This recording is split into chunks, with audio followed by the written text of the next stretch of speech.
সাইয়্যিদুনা ইউসুফ আলাইহিস সালাতু ওয়াস সালাম মিশরের খাদ্যমন্ত্রী।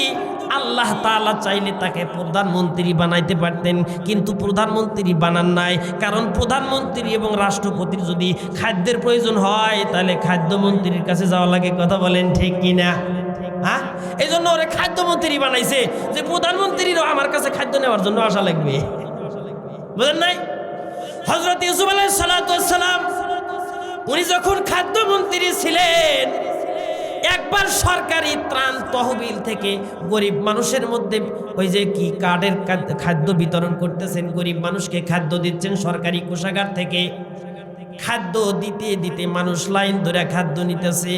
হঠাৎ করে কিছুক্ষণ পরে দেখা গেল একজন লোক ওই লাইনের মধ্যে দাঁড়ায় আছে। কিছুক্ষণ পর হযরত ইউসুফ আলাইহিস সালাতু ওয়াস সালামের কাছে এসে ডাক দে বলে, ওগো খাদ্যমন্ত্রী, দেখেন তো আমারে চিনতে পারেন কিনা। হযরত ইউসুফ আলাইহিস সালাতু ওয়াস সালাম ভালো করে লক্ষ্য করে দেখতেছেন, কয় না তো ভাই, আমি তো তোমারে চিনতে পারলাম না, তুমি কে, তোমার পরিচয়টা দাও। হযরত ইউসুফ আলাইহিস সালাতু ওয়াস সালাম যখন তার পরিচয় চাইছে, ওই লোকটা তখন ডাক দে বলে, ওগো পয়গম্বর হযরত ইউসুফ, খাদ্যমন্ত্রী ভালো করে শুনে রাখেন, মহান আল্লাহ তাআলা আপনাকে আপনার জীবনে বড় বড় বিপদ দিয়ে আপনারে পরীক্ষা করেছেন। এর মধ্যে অন্যতম বড় একটা বিপদ হলো আপনি জুলাইখা আপনাকে ফাঁসানোর জন্য আপনাকে কি কুপ্রস্তাব দিয়েছিল। আপনি ওই কুপ্রস্তাবে সাড়া না দিয়া আপনি যখন কি করেছিলেন, লোহার দরজা বন্ধ, সাতটা দরজা বন্ধ, ভিতরে অন্তর্মহলের মধ্যে নিয়ে গিয়া হযরত জুলাইখা ইউসুফ আলাইহিস সালাতু ওয়াস সালাম আল্লাহর পয়গম্বরকে কুপ্রস্তাব দেয়। মহান আল্লাহ বলেন, ওয়ারাবাদাতুল্লাতি হুয়া ফি বাইতিহা আন নাফসিহি ওয়া গাল্লাকাতিল আবওয়াবা ওয়া ক্বালাত হাই তালাক।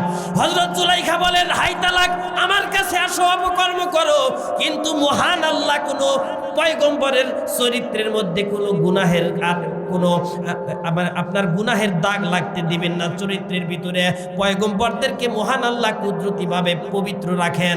মুসলমান ভাই, হযরত ইউসুফ আলাইহিস সালাতু ওয়াস সালামের অন্তরের ভিতরে মহান আল্লাহর ভয়, আল্লাহর ভয়ে হযরত ইউসুফ যদিও দরজা বন্ধ, কিন্তু মহান আল্লাহ বলেন, ওয়াল্লাযিনা জাহাদু ফিনা লানাহদিয়ান্নাহুম সুবুলানা। বান্দারে ভালো করে শুনে রাখো, তুমি বান্দা, তোমার কাজ হলো চেষ্টা করা, আর তুমি যখন চেষ্টা করবা আমি আল্লাহ তোমার জন্য অসংখ্য রাস্তা বের করে দিব। হযরত ইউসুফ উনি মনে মনে ভাবলেন, আমি তো আল্লাহর বান্দা, আমার কাজ হলো চেষ্টা করা, আমি তো অন্তত পক্ষে গুনাহ থেকে বাঁচার জন্য দরজা পর্যন্ত দৌড় দিয়ে যেতে পারবো, বাকি কাজ হলো আল্লাহর। আমি যদি এতটুকু চেষ্টা না করি তাহলে মহান আল্লাহর দরবারে জবাবদিহি করতে হবে।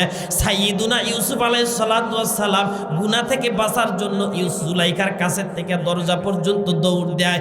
মহান আল্লাহ কুদরতিভাবে তাফসীরের কিতাবের ভিতরে মুফাসসিরিন কিরাম লিখেছেন, একটা দুইটা নয়, সাতটা লোহার দরজা ছিল। হযরত ইউসুফ যখন দৌড় দিয়া দরজার কাছে আসে, সাতটা দরজা ফট ফট করে খুলে যায়। বলেন সুবহানাল্লাহ। কিন্তু একটা কথা আছে, যেখানে বাঘের ভয় ওখানে রাত পোহায়। সাইয়্যিদুনা ইউসুফ আলাইহিস সালাতু ওয়াস সালাম দৌড় দিয়ে যখন 7ম নাম্বার দরজার কাছে আসছে, 7ম নাম্বার দরজা যখন খুলে গেছে, দেখা গেল 7ম নাম্বার গেটের পাশে দাঁড়ায়া আছে জুলাইখার স্বামী আজিজে মিশর, প্রধানমন্ত্রী। মুসলমান ভাই, পিছনে হলো জুলাইখা, তাকে ধাওয়া করছে, সামনে হলো জুলাইখার স্বামী। সাইয়্যিদুনা ইউসুফ আলাইহিস সালাতু ওয়াস সালাম এমন একটা মহা বিপদের মধ্যে পড়ে গেলেন।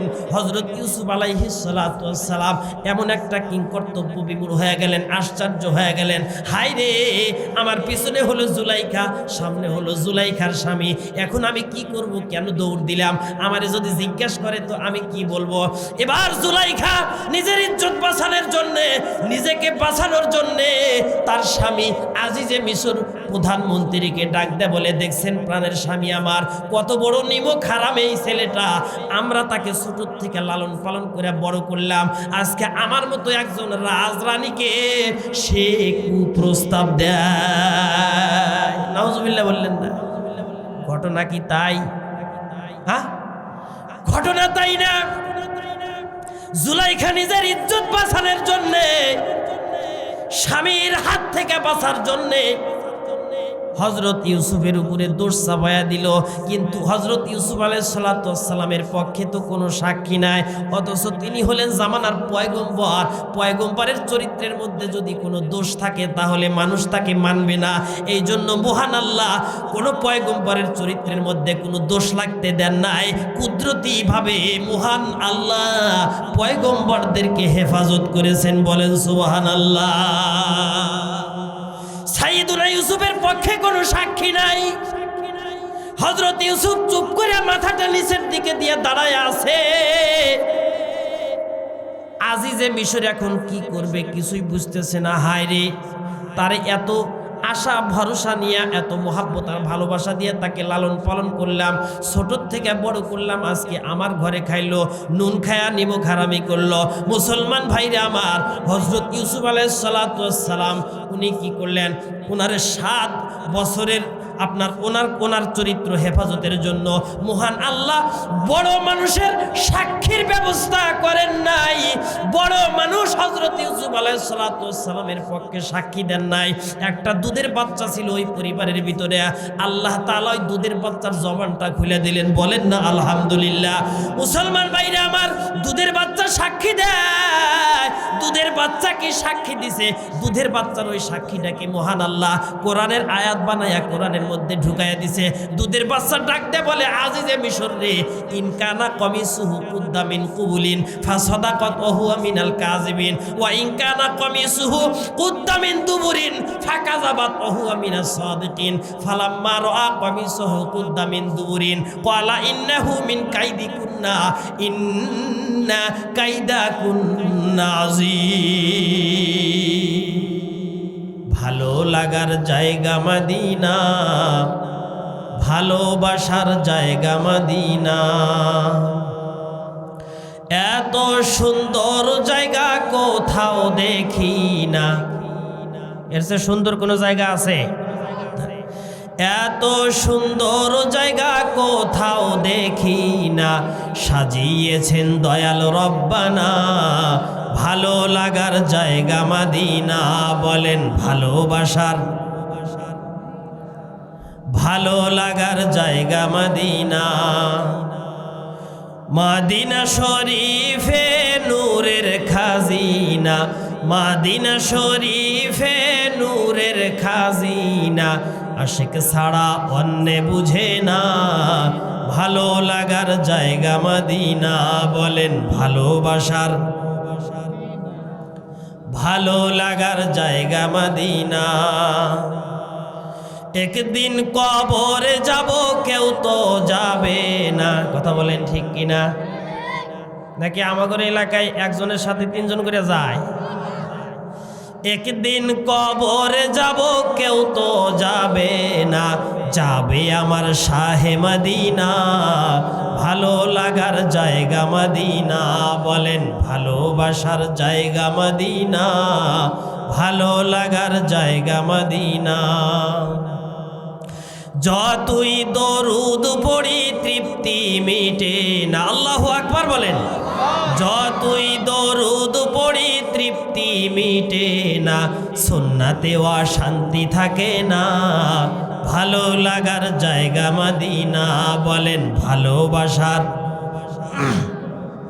ভালো লাগার জায়গা মদিনা। আমার জীবনে অনেক বেশি গুনাহ, আমার জীবনে অনেক বেশি গুনাহ, তবে পীরহাটি পূর্ব পাড়ার লোকদের জীবনে কোনো গুনাহ নাই। সুবহানাল্লাহ কোন। কারণ যদি গুনাহ থাকতো তাহলে অন্তত পক্ষে গুনাহ মাফের আশায়ও আজকের তাফসীর মাহফিলে এসে বসার কথা। কথা বলেন ঠিক না? ঠিক। যেহেতু গুনাই নাই, মাহফিলে আসা কোনো লাভ আছে? হ্যাঁ। এই জন্য জাগরে কোনো গুনাহ নাই তারা বাইরেই হইয়া থাকেন, আর জাগরে গুনাহ টুনা কিছু আছে মাফ করানোর ইচ্ছা যদি থাকে তাইলে এই মাহফিলের স্প্যান্ডেলে এসে বসে পড়েন। কি বলেন? যেহেতু আমাদের গুনাহ আছে, তাই না? গুনাহগার মানুষ, দেখি আল্লাহর কাছে মাফ চাই, আল্লাহ যদি মাফ টাফ করে দেয়। আমার জীবনে অনেক বেশি গুনাহ, আমার জীবনে অনেক বেশি গুনাহ, তাই হাবিবের কদম ছাড়বো না। ভালো লাগার জায়গা মদিনা, বলেন ভালোবাসার ভালো লাগার জায়গা মদিনা। সরকারে দো আলম নবী বলেন, আল্লাহুম্মা বারিক লানা ফি রজব ওয়া শাবান ওয়া বাল্লিগনা রমাদান। আল্লাহর রাসূল মাহে রমজান আসার 2 মাস আগের থেকেই মহান আল্লাহর কাছে দোয়া করতেন, কারণ সামনেই এমন একটা বরকতপূর্ণ মাস। মাহে রমজান হলো মুসলমানদের জন্য, ইমানদারদের জন্য মহান আল্লাহর পক্ষ থেকে অনেক বড় বিশাল একটা নিয়ামত, বরকত, রহমত এবং মাগফিরাতের একটা মাস। জোরে বলেন না আলহামদুলিল্লাহ। সরকারে দো আলম নবী এই মাসে যেন বেশি বেশি ইবাদত কইরা মহান আল্লাহকে আরো বেশি রাজি এবং সন্তুষ্ট করতে পারেন, এবং মাহে রমজানে যেন আল্লাহ তাআলা পয়গম্বরের শরীরটাকে সুস্থ রাখেন। মাহে রমজানের হক আদায় করে যেন আবার আপনার পয়গম্বর ইবাদত বন্দেগী করতে পারেন। এই জন্য 2 মাস আগের থেকে পয়গম্বর আল্লাহর কাছে দোয়া করে বলেন, আল্লাহুম্মা বারিক লানা ফি রজব ওয়া শাবান ওয়া বাল্লিগনা রমাদান। ওগো আল্লাহ, আমাদেরকে তুমি রজব এবং শাবান মাসে বরকত দাও। জোরে বলেন আমিন। আল্লাহর পয়গম্বর দোয়া করতেন, আল্লাহ তুমি আমাদেরকে রজব এবং শাবান মাসে বরকত দাও, সব ধরনের ঝামেলা থেকে আমাদেরকে মুক্ত করে দাও। ওয়াবাল্লিগনা রমাজান, এবং আমাদের হায়াতকে মাহে রমজান পর্যন্ত বাড়ায়া দাও। কেন আল্লাহর পয়গম্বর দোয়া করতেন? মুসলমান ভাইরা আমার, আল্লাহ তাআলা উম্মতে মুহাম্মাদের আমলনামাটাকে নেক আমল দিয়া ভরপুর করার জন্য আল্লাহ তাআলা এই উম্মতের জন্য ছোট ছোট কিছু আমল দিয়েছেন, কিছু কাজ দিয়েছেন। এই উম্মতের কাজ হবে কম আর সওয়াব হবে অনেক বেশি। দুনিয়ার যত কোম্পানি আছে, এই কোম্পানিগুলো অফার দেয় 1 ডজন এই জিনিস কিনলে তার সাথে 1টা ফ্রি। কথা বলেন ঠিক কিনা? 100টা জিনিস কিনলে তার সাথে 2টা ফ্রি দেয়, 500টা জিনিস কিনলে তার সাথে 3টা ফ্রি দেয়। মুসলমান ভাইরা আমার, দুনিয়ার কোম্পানির নিয়ম হলো বেশি জিনিস কিনলে তার সাথে কম জিনিস ফ্রি দেয়। কথা বলেন ঠিক কিনা? নাকি 1টা কিনলে 50টা ফ্রি দেয়? না না না, বরং 50টা জিনিস কিনলে ফ্রি থাকে 1টা। কিন্তু মহান আল্লাহ আমাদের প্রতি এত দয়াশীল এবং ক্ষমাশীল, এত বড় মেহেরবান আল্লাহ, এত বড় দাতা। মুসলমান ভাই, আল্লাহ তাআলা বলেন, আমার বান্দারা রে, মাহে রমজান তোমাদের জন্য এটা হলো নেকি কামাইয়ের সিজন। এইটা হলো আমি আল্লাহর পক্ষ থেকে তোমাদের জন্য বিশেষ একটা অফার। এই বান্দারা ভালো করে শুনে রাখো, মাহে রমজানে তোমরা যদি একটা নেক আমল করো, আমি আল্লাহ অফার হিসাবে তোমাদেরকে 70টা নেক আমলের সওয়াব দিয়ে দেব। বলেন না সুবহানাল্লাহ। একটা নফল ইবাদত করবা, অন্য মাসে 70টা নফল ইবাদতের সওয়াব দিয়ে দিব। একটা ফরজ ইবাদত করবা, মহান আল্লাহ বলেন অন্য মাসে 70টা ফরজ ইবাদতের সওয়াব দিয়ে দিব। মহান আল্লাহ বলেন, কাম করবা কম, আমি দাম দেব বেশি। আল্লাহ তাআলা উম্মতে মুহাম্মাদের আমলনামাটাকে নেকিতে ভরপুর করার জন্য জায়গায় জায়গায়, দিনে দিনে, রাতে রাতে, মাসে মাসে, সপ্তাহে সপ্তাহে এমন কিছু ছোট ছোট আমল নির্ধারণ করে রেখেছেন। বান্দারা যদি ওই ছোট ছোট আমল করে, মহান আল্লাহ ওই ছোট ছোট আমলের বরকতে বান্দাদের আমলনামাগুলাকে নেকি দ্বারা ভরপুর করে দিবে। বলেন সুবহানাল্লাহ। এই জন্য পয়গম্বর দোয়া করতেন, আল্লাহুম্মা বারিক লানা ফি রজব ওয়া শাবান ওয়া বাল্লিগনা রমাজান। ওগো আল্লাহ, এমন একটা মাস আসতেছে, এই মাসটা যদি হাতছাড়া হয়ে যায়, যেই মাসে একটা ভালো কাজ করলে অন্য মাসে 70টা ভালো কাজ করার সওয়াব পাওয়া যায়। ওগো আল্লাহ, মাহে রজব এবং শাবান মাসে আমাদেরকে বরকত দাও, সব ধরনের ঝামেলা থেকে মুক্ত করে দাও এবং রমজান পর্যন্ত হায়াত বাড়ায়া দাও, যাতে করে আমরা বেশি বেশি ইবাদত করে তোমার সন্তুষ্ট অর্জন করতে পারি। মুসলমান ভাইরা আমার, আল্লাহর পয়গম্বরের জীবনে কোনো গুনাহ নাই, কথা বলেন ঠিক কিনা? সমস্ত নবীরা মাসুম। আহলে সুন্নাত ওয়াল জামাতের আকীদা বিশ্বাস হলো নবীরা নবী হওয়ার আগেও কোনো গুনাহ করে না, নবী হওয়ার পরে তো গুনাহ করার কোনো প্রশ্নই আসে না। আমার আপনার পয়গম্বরের জীবনে কোনো গুনাহ নাই। মহান আল্লাহ ঘোষণা করেছেন, গফারাল্লাহু লাকা মা তাকদ্দামা মিন যামবিকা ওয়া মা তাআখার। ওগো পয়গম্বর, আমি আল্লাহ নিজে আপনার এই পবিত্রতার ঘোষণা দিয়ে দিলাম। আমি আল্লাহ নিজে আপনার অতীত বর্তমান ভবিষ্যতের সব গুনাহ মাফ করে আপনারে পবিত্র বানায়া দিলাম। আপনার জীবনে কোনো গুনাহ না। পয়গম্বরের জীবনে কোনো গুনাহ না থাকা সত্ত্বেও যদি এত ইবাদতের প্রতি আগ্রহী হয়, হাদিস শরীফের মধ্যে আসছে পয়গম্বর নামাজ পড়তে পড়তে এত লম্বা টাইম দাঁড়ায় থাকতেন নামাজের ভিতরে। আমরা তো যদি হুজুর ইমাম সাহেব যদি একটা লম্বা কেরাত কয়, পরের দিনই ইমামতি চলে যায়, কথা বলেন ঠিক কিনা? এই হুজুরকে বাদ দে, যেই হুজুর ছোট সূরা দিয়ে নামাজ পড়ায়, খতম তারাবি পড়বো না, সূরা তারাবি পড়বো, এই হাফেজ সাহেবের দরকার নাই। মুসলমান ভাইরা আমার, কেরাত যদি লম্বা হয় আমরা নামাজ ছেড়ে দিয়ে বাড়িতে বলাই চলে যায়, অথচ পয়গম্বরের জীবনে কোনো গুনাহ নাই। পুত পবিত্র পয়গম্বর হযরত আয়েশা সিদ্দিকা হাদিস বর্ণনা করেন, পয়গম্বর এত লম্বা টাইম নামাজের মধ্যে দাঁড়ায় থাকতেন, দাঁড়ায়া থাকতে থাকতে পয়গম্বরের পাও মোবারক ফুলে যাইতো। হযরতে হুযায়ফা বলেন, আমি দেখলাম পয়গম্বর একবার নামাজের মধ্যে দাঁড়াইছে, আমি পয়গম্বরের পিছনে দাঁড়াইলাম। আমি মনে মনে ভাবলাম মুহাম্মাদুর রাসূলুল্লাহ সাল্লাল্লাহু আলাইহি ওয়াসাল্লামের সাথে একটু পার্সোনালভাবে নামাজ আদায় করি, হতে পারে মহান আল্লাহ আমাকে এর উসিলায় মাফ করে দিয়ে জান্নাত দান করবেন। হযরতে হুযায়ফা বলেন, আমি পয়গম্বরের পিছনে দাঁড়ায়া গেলাম। আল্লাহর রাসূল সূরা ফাতিহা শেষ করলেন, আলহামদুলিল্লাহি রাব্বিল আলামিন আর রহমানির রহিম মালিকি ইয়াউমিদ্দিন ইয়্যাকা না'বুদু ওয়া ইয়্যাকা নাস্তাঈন ইহদিনাস সিরাতাল মুস্তাকিম সিরাতাল্লাযীনা আন'আমতা আলাইহিম গায়রিল মাগদুবি আলাইহিম ওয়ালাদ-দাল্লিন আমিন। মুসলমান ভাইরা আমার, হযরতে হুযায়ফা বলেন, আমি পয়গম্বরের পিছনে নামাজে দাঁড়ায় গেলাম। পয়গম্বর সূরা ফাতিহা শেষ করার পরে সূরা বাকারা ধরলেন। সূরা বাকারা আপনাদের মুখস্থ আছে? সূরা বাকারা নামই শুনি নাই, তার মুখস্থ। সূরা বাকারা, সূরা বাকারা নামে যে একটা সূরা আছে, এটা জানেন তো? কোরআনের কোন জায়গায় আছে? শুরুর দিকেই আছে, 2 নম্বর সূরা। হযরত হুযায়ফা বলেন, আমি পয়গম্বরের পিছনে নামাজে দাঁড়ায় গেলাম। আল্লাহর পয়গম্বর সূরা বাকারা ধরলেন।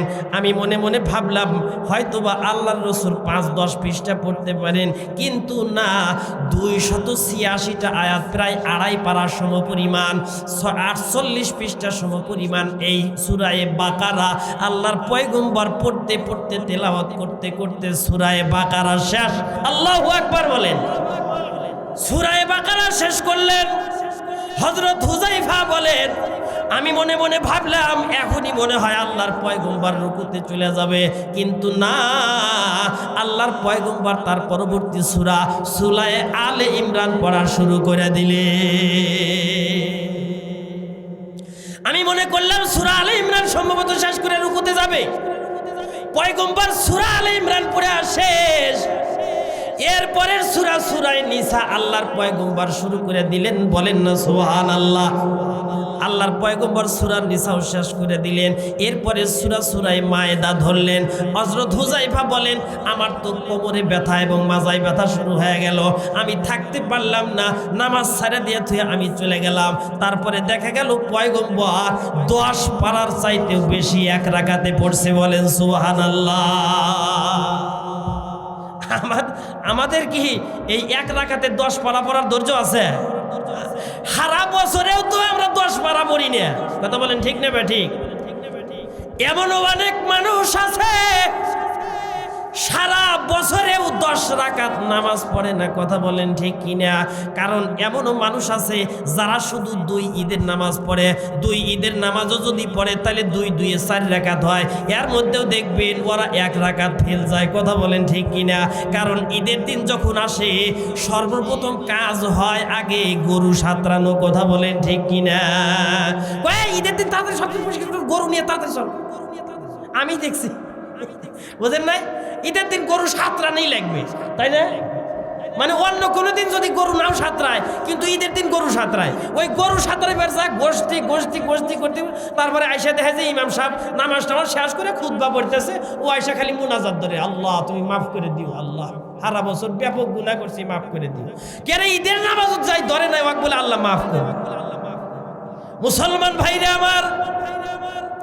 আমার আপনার পয়গম্বরের জীবনে কোনো গুনাহ নাই, তারপরেও সরকারে দো আলম নবী মুহাম্মাদুর রাসূলুল্লাহ সাল্লাল্লাহু আলাইহি ওয়াসাল্লাম এত লম্বা টাইম দাঁড়ায় দাঁড়ায় নামাজ পড়তেন। সাহাবায়ে কেরাম ডাক দিয়ে বলেন, পয়গম্বর আপনি এত লম্বা টাইম দাঁড়ায় দাঁড়ায় নামাজ পড়েন, আপনি কেন এত কষ্ট করে ইবাদত করেন? কারণ আপনার জীবনে তো কোনো গুনাহ নাই, মহান আল্লাহ আপনার জীবনের সব গুনাহ মাফ করে দিয়েছে। সরকারে দো আলম নবী বলেন, আফালা আকুনা আবদান শাকুরা। সাহাবীরা রে ভালো করে শুনে রাখো, মহান আল্লাহ আমার জীবনের অতীত বর্তমান ভবিষ্যতের সব গুনাহ মাফ করে দিয়ে আমার প্রতি একটা ইহসান করেছে। মহান আল্লাহ আমার জীবনের সব গুনাহ মাফ করে দিয়া এত বড় বিশাল একটা নিয়ামত দিয়ে আমাকে ধন্য করেছে। আমি কি চাই না, আমার কি মনে চাই না আমিও আল্লাহ তাআলার ওই সমস্ত কৃতজ্ঞশীল বান্দাদের অন্তর্ভুক্ত হয়ে যায়। মহান আল্লাহ নিয়ামত দিছে, আর নিয়ামতের শুকর আদায় করা মুসলমান ইমানদারদের জন্য হলো ফরজ। এই জন্য আমি আল্লাহর নিয়ামত পায়া নিয়ামতের শুকরিয়া আদায় করার জন্য লম্বা টাইম দাঁড়ায় নামাজ পড়ি।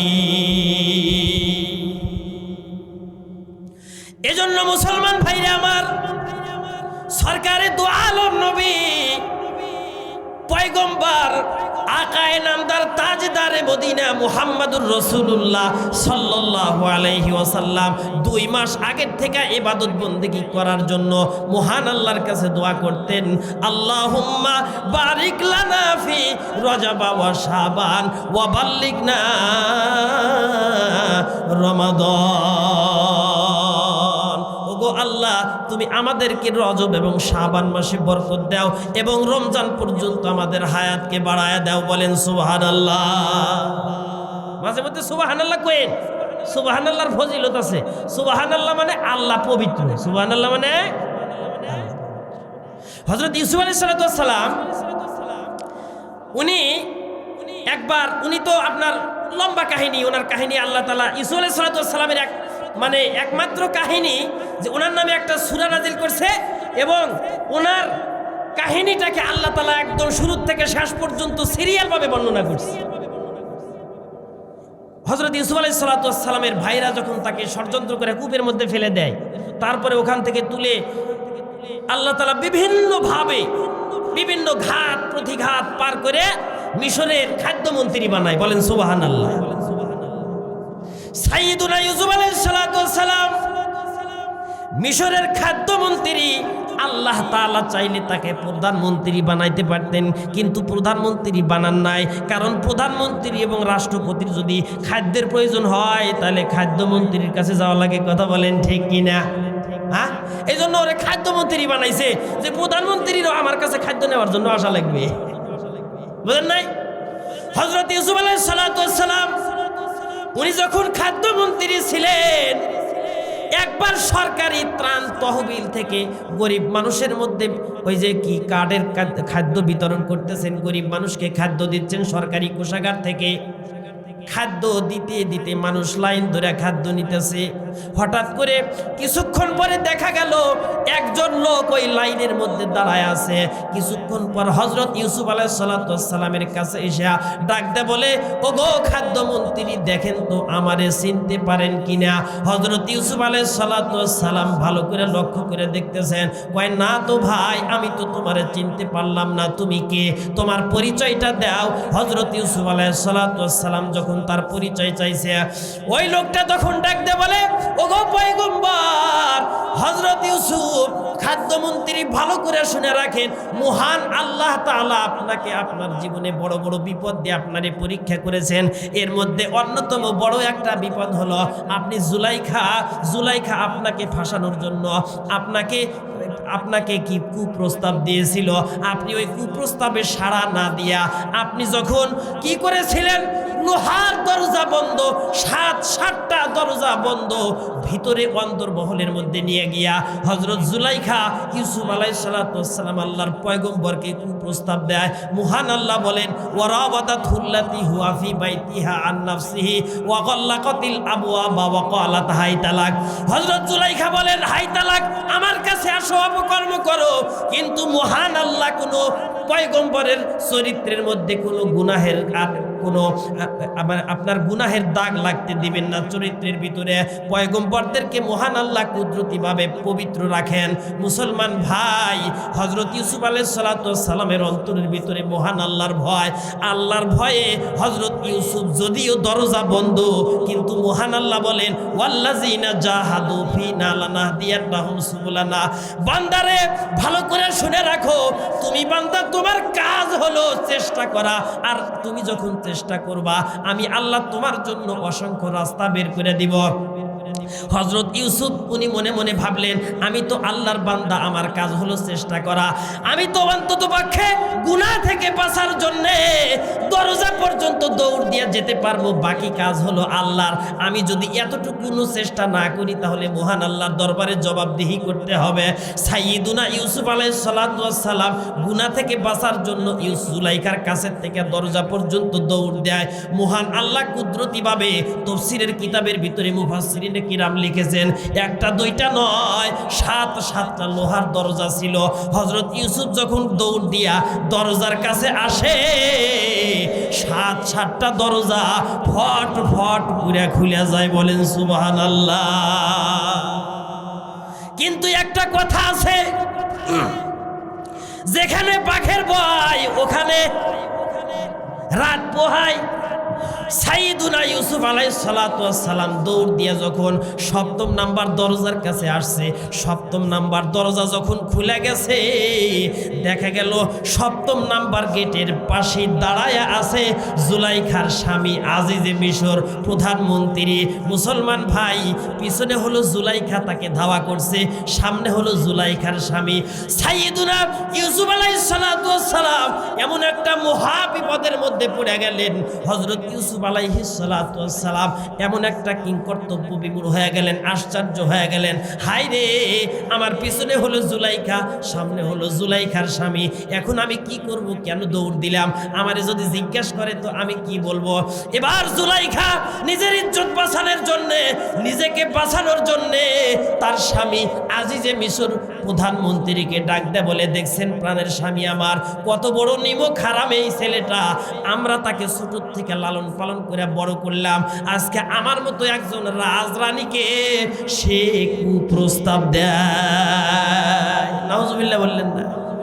ঘটনা কি তাই? হ্যাঁ, ঘটনা তাই না? জুলাইখা নিজের ইজ্জত বাঁচানোর জন্যে, স্বামীর হাত থেকে বাঁচার জন্যে হযরত ইউসুফের উপরে দোষ চাপায়া দিল। কিন্তু হযরত ইউসুফ আলাইহিস সালাতু ওয়াস সালামের পক্ষে তো কোনো সাক্ষী নাই, অথচ তিনি হলেন জামানার পয়গম্বর। পয়গম্বরের চরিত্রের মধ্যে যদি কোনো দোষ থাকে তাহলে মানুষ তাকে মানবে না। এই জন্য মহান আল্লাহ কোনো পয়গম্বরের চরিত্রের মধ্যে কোনো দোষ লাগতে দেন নাই। কুদরতিভাবে মহান আল্লাহ পয়গম্বরদেরকে হেফাজত করেছেন। বলেন সুবহানাল্লাহ। সাইয়্যিদুনা ইউসুফের পক্ষে কোনো সাক্ষী নাই, হযরত ইউসুফ চুপ করে মাথাটা নিচের দিকে দিয়ে দাঁড়ায় আছে। আজিজে মিশর এখন কি করবে কিছুই বুঝতেছে না। হায় রে, তারে এত আশা ভরসা নিয়ে, এত মহাব্বত আর ভালোবাসা দিয়ে তাকে লালন পালন করলাম, ছোট থেকে বড় করলাম, আজকে আমার ঘরে খাইলো, নুন খায়া নিমক হারামি করলো। মুসলমান ভাইরা আমার, হযরত ইউসুফ আলাইহিস সালাতু ওয়াস সালাম উনি কি করলেন, ওনারে 7 বছরের ওনার চরিত্র হেফাজতের জন্য মহান আল্লাহ বড় মানুষের সাক্ষীর ব্যবস্থা করেন নাই। বড় মানুষ হযরত ইউসুফ আলাইহিস সালাতু ওয়াস সালামের পক্ষে সাক্ষী দেন নাই। একটা দুধের বাচ্চা ছিল ওই পরিবারের ভিতরে, আল্লাহ তাআলা ওই দুধের বাচ্চার জবানটা খুলে দিলেন। বলেন না আলহামদুলিল্লাহ। মুসলমান ভাইরা আমার, দুধের বাচ্চা সাক্ষী দেয়। দুধের বাচ্চা কি সাক্ষী দিছে? দুধের বাচ্চার ওই সাক্ষীটাকে মহান আল্লাহ কোরআনের আয়াত বানায়া কোরআনের মধ্যে ঢুকাইয়া দিছে। দুধের বাচ্চা ডাকতে বলে, আজিজে মিশর রে, ইনকানা কমিসুহু কুদ্দা মিন কুবুলিন ফাসাদাকাত ওয়া হুয়া মিনাল কাযিবিন ওয়া ইনকানা কমিসুহু কুদ্দা মিন দুবুরিন ফাকাযাবাত ওয়া হুয়া মিনাস সাদিকিন ফালাম্মা রাআ কমিসুহু কুদ্দা মিন দুবুরিন ক্বালা ইন্নাহু মিন কাইদিকুন্না ইন্না কাইদাকুন্না আযীম। দুধের বাচ্চা ডাকতে বলে, আজিজে মিশর শোনো, হযরত ইউসুফকে শাস্তি দেওয়ার আগে একটা কথা বলতে চাই। সেই কথাটা হলো এই, হযরত ইউসুফের গায়ের মধ্যে যে জামাটা আছে ওই জামাটা একটু পরীক্ষা করে দেখো, ওই জামার সামনের অংশে ছেঁড়া আছে নাকি পিছনের অংশে ছেঁড়া, ভালো করে দেখো। জামার পিছনে যদি ছেঁড়া থাকে তাহলে হযরত ইউসুফ আলাইহিস সালাতু ওয়াস সালাম নির্দোষ প্রমাণিত হবে আর জুলাইখা দোষী প্রমাণিত হবে। আর জামার সামনে যদি ছেঁড়া থাকে তাহলে হযরত ইউসুফ দোষী প্রমাণিত হবে আর জুলাইখা নির্দোষ প্রমাণিত হবে। আল্লাহ রাব্বুল আলামিন বলেন, ফালাম্মা রাআ কামিসাহু কুদ্দা মিন দুবুরিন ক্বালা ইন্নাহু মিন কাইদিকুন্না। মুসলমান ভাইরা আমার, জামাটা পরীক্ষা নিরীক্ষা করে দেখা গেল জামার পিছনে, জামার সামনে ছেঁড়া নাই, জামার পিছনে ছেঁড়া। বলেন না সুবহানাল্লাহ। তার মানে হলো এই, হযরত ইউসুফ আলাইহিস সালাতু ওয়াস সালাম নির্দোষ প্রমাণিত হলেন আর জুলাইখা দোষী প্রমাণিত হলো। কিন্তু একটা কথা আছে, হাতে যদি ক্ষমতা থাকে সত্যকে মিথ্যা বানানো যায়, মিথ্যাকে সত্য বানানো যায়। কথা বলেন ঠিক কিনা? যেই দল ক্ষমতায় থাকে ইচ্ছা করলে অপরাধী ব্যক্তিকে নির্দোষ বানাইয়া, পবিত্র বানাইয়া আদালত থেকে খালাস দিয়া ওরে ফুলের মালা গলায় দিয়া ওরে পুরস্কৃত করে। কথা বলেন ঠিক কিনা? আবার যদি কারো প্রতি আক্রোশ থাকে, কোনো দোষ করা লাগে না, মুসলমান ভাইরা আমার, ওরে বড় একটা মামলার মধ্যে দিয়া ফাঁসাইয়া দিয়া শত শত বছর, শত শত মাস তারে জেলের মধ্যে বসায়। কথা বলেন ঠিক কিনা? হযরত জুলাইখা আজিজে মিশর প্রধানমন্ত্রীর স্ত্রী, যদিও হযরত ইউসুফ আলাইহিস সালাতু ওয়াস সালাম পরীক্ষা নিরীক্ষা করার পরে উনি নির্দোষ প্রমাণিত হইলেন, কিন্তু তারপরেও জুলাইখার ইজ্জত বাঁচানোর জন্য আজিজে মিশর হযরত ইউসুফ আলাইহিস সালাতু ওয়াস সালামকে 1-2 বছর নয় 7 বছরের জেল দিয়া দিলে। 7 বছর জেল খাটছেন হযরত ইউসুফ আলাইহিস সালাতু ওয়াস সালাম। এই জন্য অনেক সময় দেখেন অনেক আলেমরাও জেল খাটে। আমরা মনে করি হুজুর ওয়া কাম না করলে কি জেলে গেছে নাকি? কথা বলে ঠিক কিনা? আল্লাহর নবী, এই সাইডে কথা বলে কারা? আল্লাহর নবী যে জেলে গেল কোনো অপরাধ করছিল? তার মানে বোঝা গেল জেলে যাওয়ার জন্য কোনো অপরাধ লাগে। আবার যারা জেলে গেছে সব মালাই কিন্তু বড় হুজুর না, অপরাধ করলেই তো জেলে যায়, কিন্তু জেলে গেলেই যে সে অপরাধ করছে এটা প্রমাণিত। রাষ্ট্রযন্ত্র, রাষ্ট্রীয় শক্তি যদি চায় তাহলে নিরপরাধীকে বড় অপরাধী বানাইয়া জেলে ঢুকাইতে পারে। কথা বলেন ঠিক? ক্ষমতাসীন দলের লোক যদি অপরাধ করে ওইটা মনে করে যে না কোরআন শরীফ পড়ছে, বুঝলেন না, ওরে পুত পবিত্র বানায়। হযরত ইউসুফ আলাইহিস সালাতু ওয়াস সালাম নির্দোষ প্রমাণিত হওয়ার পরেও 7 বছর জেল খেটেছেন। তারপরে একটা স্বপ্নের ব্যাখ্যা দিয়া হযরত ইউসুফ আলাইহিস সালাম উনি জেল থেকে মুক্তি পাইছেন। মুসলমান ভাই, যে কথাটা আমি বলতে চাচ্ছি সেটা হলো এই, খাদ্য যে বিতরণ করতেছেন হযরত ইউসুফ আলাইহিস সালাম খাদ্যমন্ত্রী, তারপরে একটা লোক এসে বলে, ও খাদ্যমন্ত্রী রে, দেখেন তো আপনি আমারে চিনতে পারেন কিনা? হযরত ইউসুফ বলেন, এই তোমারে তো চিনি না, কে তুমি? আমারে পরিচয়টা দাও। তখন ওই লোকটা ডাক দেয়া বলে, ও খাদ্যমন্ত্রী, ভালো করে শুনে রাখেন, ইউসুফের অপবাদ থেকে বাঁচার জন্য আপনার পক্ষে দুনিয়ার কোনো সাক্ষী ছিল না। ওই সময় একটা দুধের বাচ্চা আপনার পক্ষে সাক্ষী দিছিল। ওই দুধের বাচ্চা আর কেহ না, ওই দুধের বাচ্চাটাই ছিলাম আমি। আল্লাহু আকবার বলেন। হযরত ইউসুফ আলাইহিস সালাতু ওয়াস সালাম আশ্চর্য হয়ে গেলেন, হায় রে, যে যার উপকার করে তার প্রতি সে দুর্বল থাকে। কথা বলেন ঠিক কিনা? কেউ যদি আমার 1 লক্ষ টাকা দেয়, স্বাভাবিকভাবে তার প্রতি আমি দুর্বল, কারণ এই লোকটা আমার টাকা পয়সা দিয়ে অনেকভাবে সহযোগিতা করেছে। হযরত ইউসুফ আলাইহিস সালাতু ওয়াস সালামের চরিত্রের ভিতরে এত বড় একটা দাগ লাগতেছিল। দুধের বাচ্চা সাক্ষী দিয়া হযরত ইউসুফকে পুত পবিত্র বানায়া দিয়েছে। মুসলমান ভাই, যখন তিনি জানতে পারছেন এই লোকটাই হলো ওই দুধের বাচ্চা, যেই দুধের বাচ্চা সাক্ষী দিয়া হযরত ইউসুফ আলাইহিস সালাতু ওয়াস সালামের চরিত্রকে পবিত্র বানায়া দিয়েছে। মুসলমান ভাইরা আমার, হযরত ইউসুফ আলাইহিস সালাতু ওয়াস সালাম ঘোষণা করে দিলেন, বাইতুল মাল রাষ্ট্রীয় কোষাগারের ম্যানেজারকে ডাক দিয়ে বললেন, ও ম্যানেজার, ভালো করে শুনে রাখো, আমি রাষ্ট্রীয় রাষ্ট্রের পক্ষ থেকে যতবার গরিব মানুষদেরকে মাল বিতরণ করি, খাদ্য বিতরণ করি, ওরা এক কার্ড দিয়ে একবার খাদ্য তুলতে পারে, তারপরে আবার নতুন করে কার্ড করে আবার খাদ্য নেওয়া লাগে। কিন্তু এই যে এই লোকটার নাম তুমি লিস্টের ভিতরে আলাদা করে লিখা রাখো, এই লোকটা এক কার্ড দিয়ে শুধু একবার না, যতবার আসবে আমি খাদ্যমন্ত্রীর ব্যক্তিগত তহবিল থেকে তাকে ততবার খাদ্য দিয়া ধন্য করব। বলেন সুবহানাল্লাহ। কারণ হলো কি, আমার পবিত্রতার ঘোষণা দিছে সে।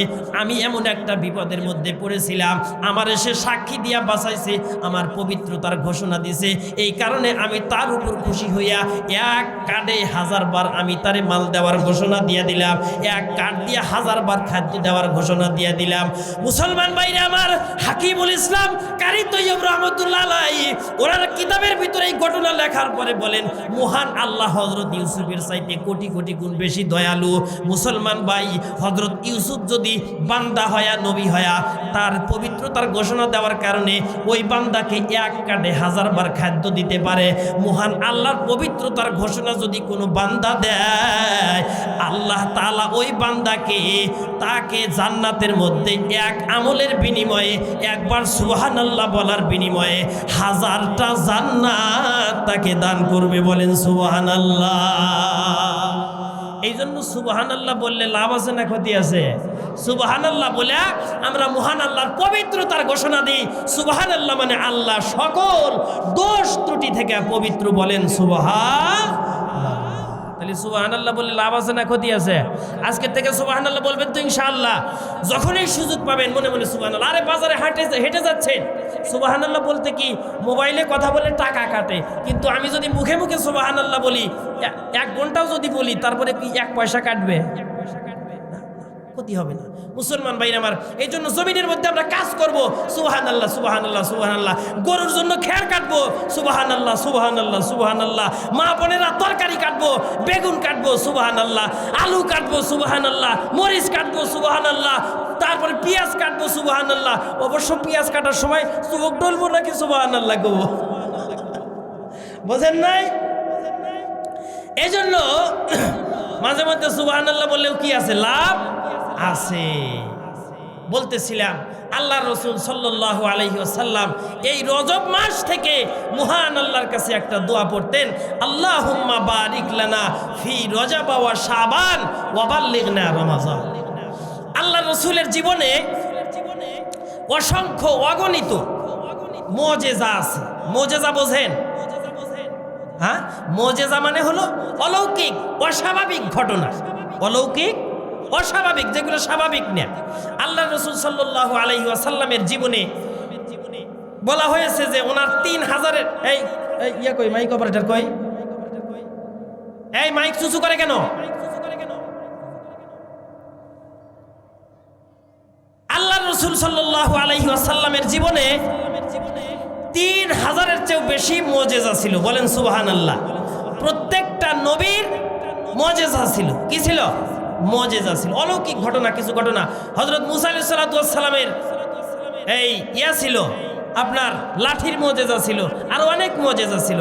হযরত ঈসা আলাইহিস সালাম মরা মানুষকে জীবিত করতেন ফু দিয়া, সুবহানাল্লাহ বলেন। এরকম বিভিন্ন নবীর বিভিন্ন মুজিজা ছিল। আল্লাহর পয়গম্বরের অনেক বড় বড় মুজিজা, তার মধ্যে ওনার জীবনের সবচাইতে আরেকটি বড় মুজিজা ছিল, তার নাম ছিল মেরাজ। তার নাম কি ছিল? মেরাজ। এই মেরাজ এটাও আল্লাহর রসুলের জীবনের একটা গুরুত্বপূর্ণ মুজিজা। এটা হলো অলৌকিক ঘটনা, আশ্চর্য ধরনের একটা ঘটনা। কেন? আল্লাহ রসুল সাল্লাল্লাহু আলাইহি ওয়াসাল্লামের মেরাজ এই উলামায়ে কেরাম বলেছেন এই রজব মাসে সংগঠিত হয়েছে। কেউ তারিখ নিয়ে মতভেদ আছে, মাস নিয়ে মতভেদ আছে। হ্যাঁ, কেউ বলছে 27 তারিখে হয়, কেউ বিভিন্ন তারিখের কথা বলেছে। যাই হোক, তারিখটা জানা বড় কথা না, কারণ এই তারিখের সাথে কোনো ইবাদতের সম্পৃক্ততা নাই। বুঝতে পারছেন? এই তারিখের সাথে কোনো ইবাদতের, অনেকেই রোজা রাখে, তারপরে নামাজ পড়ে কয় শবে মেরাজ। অনেকেই জিজ্ঞেস করে ফোন দিয়ে, হুজুর শবে মেরাজের নামাজ কয় রাকাত, কোন কোন সূরা দিয়ে পড়া লাগে, শবে মেরাজের রোজা কয়টা, একটা দুইটা না তিনটা? আই মুসলমানদের খালি কি দিবসে দিবসে রোজা আর নামাজের জন্য আল্লাহ বানাইছে? হ্যাঁ, ওই সবে বরাতে রুটি খাবো আর নামাজ পড়বো, তারপরে আবার কবে ঈদুল ফিতরের নামাজ আসবো, সেই দিন না গরু হাতরানের পরে নামাজ পড়তে যাবে, তারপরে আবার হে শবে মেরাজ। এই 3 দিন বাদ দিয়ে আর সারা বছর নামাজের কোনো খবর নাই। শবে মেরাজ, শবে মেরাজের নামাজ নাই, যদি থাকেও তো সেটা নফল। আর প্রত্যেক দিন নামাজ পড়া, এটা হলো কি ফরজের কোনো খোঁজ খবর নাই।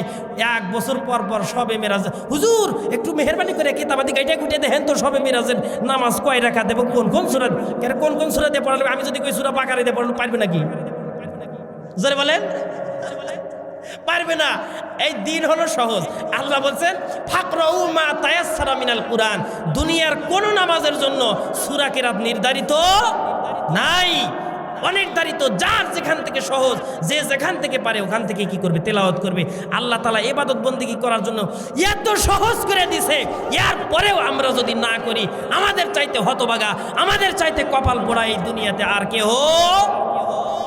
কথা বলেন ঠিক না? ঠিক মুসলমান ভাইরা আমার, বলতেছিলাম আল্লাহর রসুলের জীবনের অসংখ্য মুজিজার ভিতরে একটা গুরুত্বপূর্ণ বড় বিশেষ মুজিজা হলো এই মেরাজ।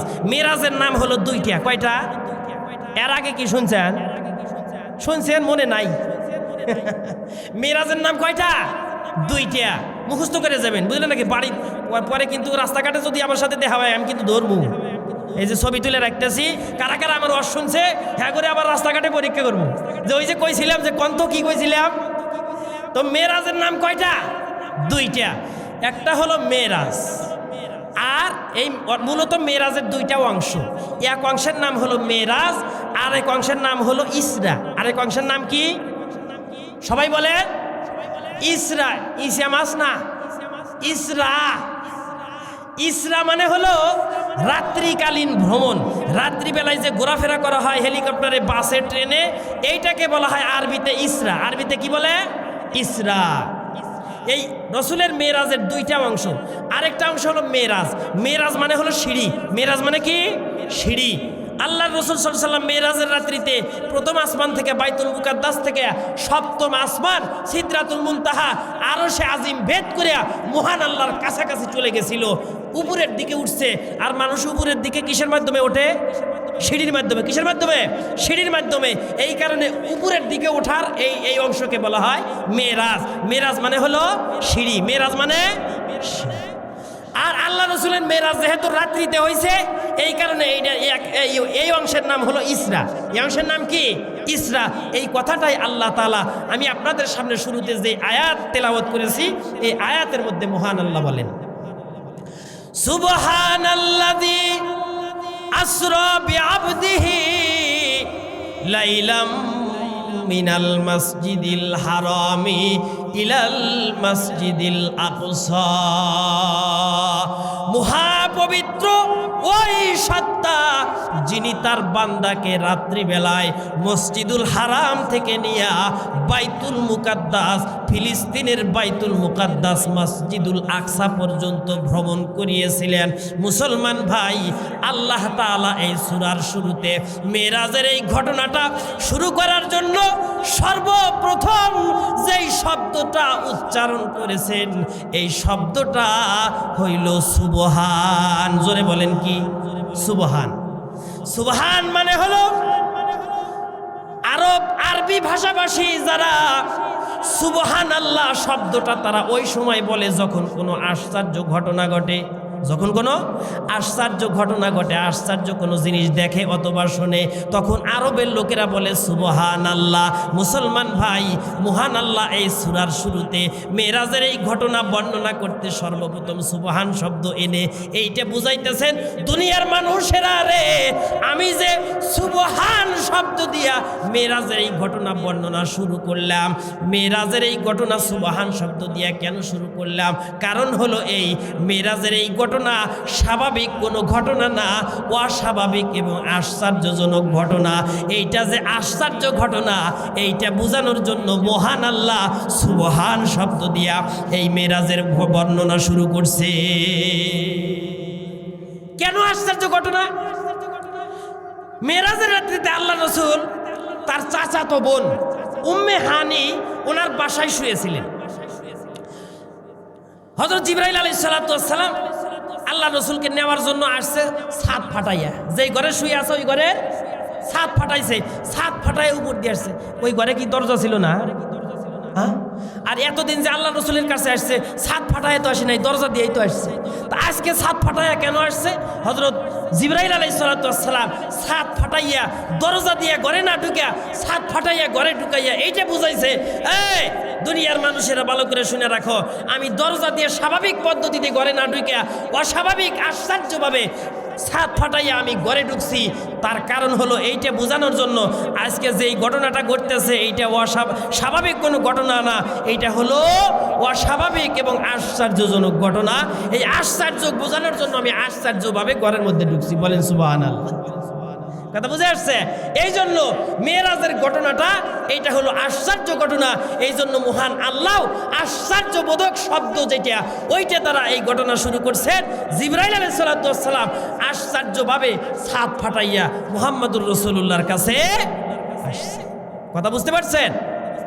সরকারে দু আলম নবী আমার আপনার পয়গম্বর মুহাম্মদুর রাসূলুল্লাহ সাল্লাল্লাহু আলাইহি ওয়াসাল্লাম উম্মে হানির ঘরের মধ্যে শুয়ে আছেন। হযরত জিবরাইল আলাইহিস সালাতু ওয়াস সালাম তাকে ঘুমের থেকে জাগ্রত করলেন। পয়গম্বর চলেন, মহান আল্লাহ আজকে আপনারে মহা পুরস্কারে পুরস্কৃত করবেন, সম্মানিত করবেন। বলেন সুবহানাল্লাহ। মহান আল্লাহ আপনারে মেহমান হিসাবে আপনারে দাওয়াত দিয়েছেন। আপনি হলেন আজকের ভিআইপি, সিআইপি মেহমান, ভিভিআইপি মেহমান। আপনাকে মহান আল্লাহ আজকে নিজের কাছে ডাকছে। পয়গম্বর দেরি করবেন না, আমার সাথে চলেন। হযরত জিবরাইল সরকারে দু আলম নবী মুহাম্মদুর রাসূলুল্লাহ সাল্লাল্লাহু আলাইহি ওয়াসাল্লামকে নিয়ে জমজম কূপের নিকটে আসছে। জমজম কূপের নিকটে আইসা আল্লাহর রসুলের বুকটা ফাটছে, আপনার ওপেন হার্ট সার্জারি করছে। কি করছে? আল্লাহর রসুলের এই বুক কয়েকবার ফাড়া হয়েছে। মেরাজের রাত্রিতে জমজম কূপের নিকটে নিয়ে আইসা সরকারে দু আলম মুহাম্মদুর রাসূলুল্লাহ সাল্লাল্লাহু আলাইহি ওয়াসাল্লামের বুকটাকে ফাইরা বুকের মধ্যে থেকে হৃৎপিণ্ড অর্থাৎ হার্ট যেটা কলব এইটাকে বের করছে। বের করে জমজম কূপে পানি দিয়া ওইটারে পবিত্র বানাইছে, আপনার পরিষ্কার করছে, ধুইছে। এই জন্য ওলামায়ে কেরাম বলেন যে হাউজে কাউসারের পানির চাইতে জমজমের পানির দাম মহান আল্লাহর কাছে বেশি। কেন? কারণ হলো এই জমজমের পানির সাথে সরকারে দু আলম আমার আপনার পয়গম্বর মুহাম্মদুর রাসূলুল্লাহ সাল্লাল্লাহু আলাইহি ওয়াসাল্লামের শরীরের অংশের ছোঁয়া লাগছে। বলেন না সুবহানাল্লাহ। মুহাম্মদুর রাসূলুল্লাহর হাতের অংশের সাথে এই জমজমের পানি লাগার কারণে মুহাম্মদুর রাসূলুল্লাহ যেহেতু দামি মানুষের সাথে দামি মানুষের কাছে আসার কারণে জমজমের পানির দাম হাউজে কাউসারের পানির চাইতেও অনেক গুণ বেড়ে গেছে। বলেন সুবহানাল্লাহ। তারপরে হাতটাকে পরিষ্কার করে মুহাম্মাদুর রাসূলুল্লাহর বুকের ভিতরে যত স্থানে লাগায়া দিয়ে আবার সেলাই করে দিলেন, কসমেটিক্স সেলাই, বুঝলেন না? মুহূর্তের মধ্যে সেলাইটা মিশে গেল। মুসলমান ভাইরে আমার, হযরত জিবরাইল আলাইহিস সালাতু ওয়াস সালাম ওখান থেকে পয়গম্বরকে খানায় কাবার ভিতরে নিয়ে আসলেন। পয়গম্বর 2 রাকাত নামাজ পড়া আল্লাহ তাআলা মহানবী মহাপয়গম্বর মুহাম্মাদুর রাসূলুল্লাহ সাল্লাল্লাহু আলাইহি ওয়াসাল্লামের জন্য আপনার একটা বাহন পাঠিয়ে দিয়েছে, তার নাম হলো বুরাক। কি নাম? বুরাক। বুরাক হচ্ছে বুরাক এসে না বাদল, বুরাক। বুরাক মানে বুরাক, এটা বারকুন শব্দ থেকে আসছে। বারকুন মানে হলো বিদ্যুৎ। বারকুন মানে বিদ্যুৎ। এই বুরাকের গতি, চলার গতি কেমন? হাদিস শরীফে এসেছে, তাফসীরের কিতাবের ভিতরে মুফাসসিরিনে কেরাম বলেন যে এই বুরাক দৃষ্টি শক্তি যতদূর পর্যন্ত যায়, এক লাফে বুরাক ততদূর পর্যন্ত যায়। বলেন সুবহানাল্লাহ। তার মানে হলো জমিন থেকে আসমান পর্যন্ত দেখা যায় নাকি যায় না? যায়। তার মানে হলো এই এক লাফে এই বুরাক জমিন থেকে আসমান পর্যন্ত 500 বছরের রাস্তা এক লাফে চলে যায়। বলেন সুবহানাল্লাহ। এত দ্রুতগামী বাহন বুরাক আমার আপনার পয়গম্বর মুহাম্মাদুর রাসূলুল্লাহ সাল্লাল্লাহু আলাইহি ওয়াসাল্লাম, ওই যে আপনারা দেখছেন খালেদা জিয়া যখন অসুস্থ ছিল, তাকে আপনার ওই যে বিদেশে নেওয়ার জন্য বিভিন্ন দেশ থেকে হেলিকপ্টার পাঠাইতে চাইছিল। কথা বলেন ঠিক কিনা? আমাদের কত কঠিন কঠিন অসুখ হয়, আমাদের জন্য একটা টেম্পুও পাঠায় না কেউ। কথা বলেন ঠিক কিনা? অথচ খালেদা জিয়ার জন্য একটা কাতার থেকে আপনার এয়ার অ্যাম্বুলেন্স আসার কথা ছিল। মুসলমান ভাইরা আমার, কারণ তারা হলো বড় মানুষ। বড় মানুষের জন্য মানে সম্মানও কি হয়? বড় বড় হয়। মুহাম্মাদুর রাসূলুল্লাহ দুনিয়ার সকল মানুষের মধ্যে সবচাইতে বড়। কথা বলেন ঠিক কিনা? হ্যাঁ, আমার আপনার পয়গম্বর সবচাইতে বড়। এই জন্য মহান আল্লাহ তার জন্য এত বড় সম্মানিত দ্রুতগামী একটা বাহন পাঠায়া দিছে। কোন আলেম বলেছেন এই যে বুরাকটা পাঠায়া দিছে, এই বুরাকটা হলো ওই একটা জন্তু, যেই জন্তুটা হযরত ইসমাইল আলাইহিস সালাতু ওয়াস সালামের পরিবর্তে হযরত ইব্রাহিম আলাইহিস সালাতু ওয়াস সালাম মিনা প্রান্তরে কোরবানি করেছিলেন। ওই জন্তুটাকে মহান আল্লাহ জীবন দিয়ে জান্নাতে জীবিত করে রেখেছিলেন। ওইটাই হলো বুরাক। পয়গম্বরের জন্য বুরাক পাঠায় দিছে। সাইয়েদুনা জিবরাইল বলেন, ওগো পয়গম্বর, আপনি দেরি করবেন না, বুরাকের উপরে চড়ে বসেন। আল্লাহর পয়গম্বরকে সাথে নিয়ে মক্কা থেকে 1000 মাইল দূরে বাইতুল মুকাদ্দাস, ফিলিস্তিনের বাইতুল মুকাদ্দাস, ওখানে গেল। 1 মাস সময় লাগে উট এবং গাধার পিঠে সওয়ার হয়ে মক্কা মুকাররমা থেকে নিয়ে বাইতুল মুকাদ্দাস পর্যন্ত হযরত জিবরাইল আলাইহিস সালাতু ওয়াস সালাম আমার আপনার পয়গম্বরকে বুরাকের পিঠে সওয়ার করে নিয়ে ফিলিস্তিনের বাইতুল মুকাদ্দাসে চলে গেলেন।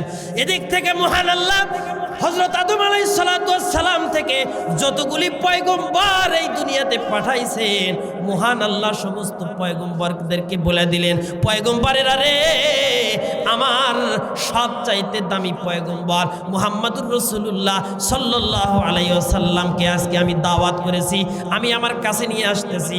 এখন তিনি অবস্থান করতেছেন বাইতুল মুকাদ্দাস মসজিদ আল আকসার মধ্যে।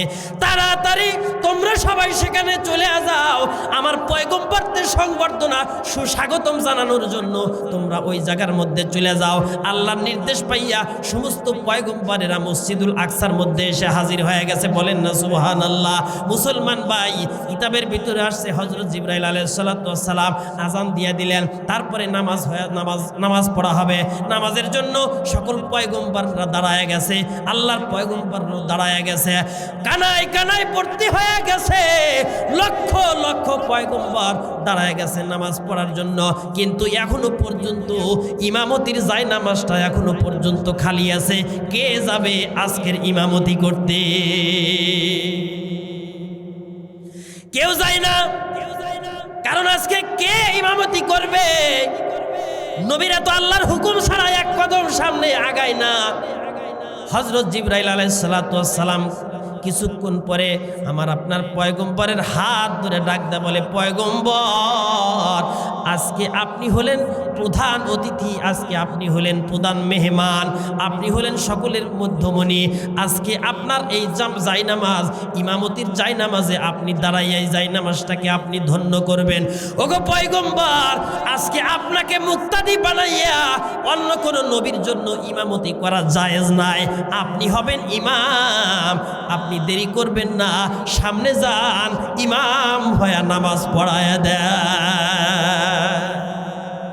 পয়গম্বর ইমামতি করলেন, 2 রাকাত নামাজ পড়া, 2 রাকাত নামাজ পড়াইলেন মুহাম্মাদুর রাসূলুল্লাহ সাল্লাল্লাহু আলাইহি ওয়াসাল্লাম।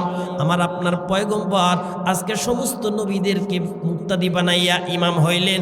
ওই দিন থেকে আমার আপনার পয়গম্বরের উপাধি হলো ইমামুল মুরসালিন।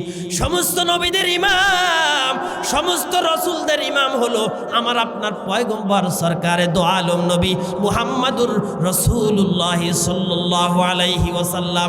2 রাকাত নামাজের পরে সাইয়্যিদুনা জিবরাইল 3টা গ্লাস আল্লাহর পয়গম্বরের সামনে পেশ করলেন। একটা গ্লাসের মধ্যে রাখা ছিল মদ, আরেকটা গ্লাসের মধ্যে রাখা ছিল পানি, আরেকটা গ্লাসের মধ্যে রাখা ছিল দুধ। হযরত জিবরাইল বলেন, পয়গম্বর আপনার সামনে 3টা গ্লাস পেশ করলাম, যেই গ্লাসটা আপনার পছন্দ হয় আপনি গ্রহণ করতে পারেন। আমার আপনার পয়গম্বর মুহাম্মাদুর রাসূলুল্লাহ সাল্লাল্লাহু আলাইহি ওয়াসাল্লাম উনি পানির গিলাস গ্রহণ করেন নাই, উনি মদের গিলাস গ্রহণ করেন নাই, দুধের গিলাসটা গ্রহণ করে আল্লাহর পয়গম্বর দুধ পান করেছেন। সাইয়্যিদুনা জিবরাইল বলেন, ওগো পয়গম্বর আপনি সবচাইতে উত্তম কাজটা করেছেন, সবচাইতে ভালো কাজটাই আপনি করেছেন। মুসলমান ভাই, আমার আপনার পয়গম্বর দুধের গিলাসটা গ্রহণ করেছেন। হযরত জিবরাইল বলেন, পয়গম্বর আপনি যদি শরাব পান করতেন তাহলে আপনার উম্মতেরা বেশি বেশি গুনাহ করত, আপনি যদি পানি পান করতেন আপনার উম্মতেরা বড় বড় বিপদের শিকার হইতো। পয়গম্বর আপনি দুধ পান করেছেন, এইটা উত্তম খাদ্য, জান্নাতি খানা, আপনি সব চাইতে ভালো কাজ করেছেন। মুসলমান ভাইরা আমার, ওখান থেকে হযরত জিবরাইল আলাইহিস সালাতু ওয়াস সালাম আল্লাহর পয়গম্বরকে সাথে নিয়ে আবার উপরের দিকে চড়া শুরু করে দিলেন। কিছু কিছু নবী পয়গম্বরের সামনে বাইতুল মুকাদ্দাসে ভাষণ দিলেন, পয়গম্বরের শান মান ইজ্জত মর্যাদা পজিশন বর্ণনা করলেন। মিটিং শেষ হয়ে গেল, সমস্ত পয়গম্বর যার যার জায়গায় চলে গেল। মুসলমান ভাই, হযরত মুহাম্মাদুর রাসূলুল্লাহ সাল্লাল্লাহু আলাইহি ওয়াসাল্লামকে সাথে নিয়ে জিবরাইল আলাইহিস সালাতু ওয়াস সালাম বুরাকের পিঠের উপর বসাইয়া পয়গম্বরকে নিয়ে প্রথম আসমানের গেটে চলে গেলেন। বলেন সুবহানাল্লাহ। প্রথম আসমানের গেটের মধ্যে গিয়া কলিং বেল টিপছে, খট খট আওয়াজ করছেন জিবরাইল, ভিতর থেকে আওয়াজ আসছে।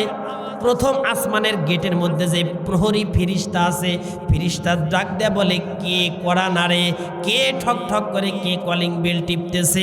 সাইয়্যিদুনা জিবরাইল বলেন, আনা জিবরাইল, আমি হলাম জিবরাইল।